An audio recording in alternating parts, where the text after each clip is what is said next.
AGT Live 24/7 এই হচ্ছে AGT Live 24/7 This is AGT Live 24/7 নমস্কার নমস্কার সকলকে কবিগুরু রবি ঠাকুরের জন্মজয়ন্তী উদযাপন উপলক্ষে আপনাদের অনেক অনেক শুভেচ্ছা জানিয়ে আমি কমল এবং আমার সাথে রয়েছে অনুকল্প, আমরা দুজনে মিলে কৃপণ কবিতাখানি আপনাদের শোনাতে চলেছি।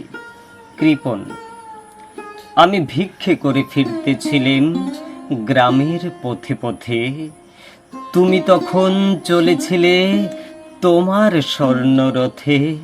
অপূর্ব এক স্বপ্ন সম লাগতেছিল চক্ষে মম, কি বিচিত্র শোভা তোমার, কি বিচিত্র সাজ, আমি মনে ভাবছিলাম এ কোন মহারাজ।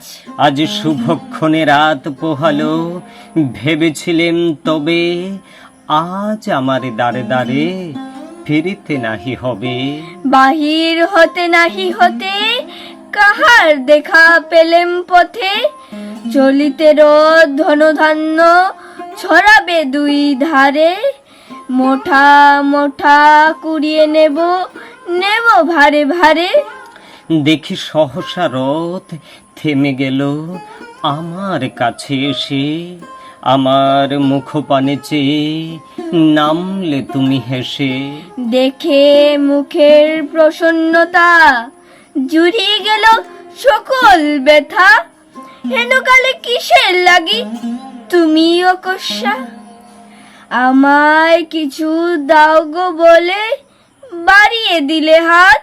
মরিয়ে কি কথা রাজা ধীরাজ, আমায় দাও গো কিছু, শুনে ক্ষণকালের তরে রইনু মাথা নিচু। তোমার কি অভাব আছে ভিখারি ভিক্ষুকের কাছে, এ কেবল কৌতুকের বসে আমায় প্রবঞ্চনা।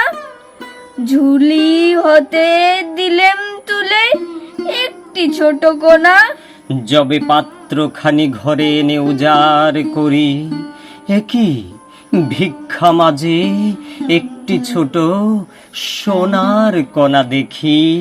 দিলেম যারা ভিখারি রে স্বর্ণ হয়ে এলো ফিরে, তখন কাঁদি চোখের জলে দুটি নয়ন ভরে।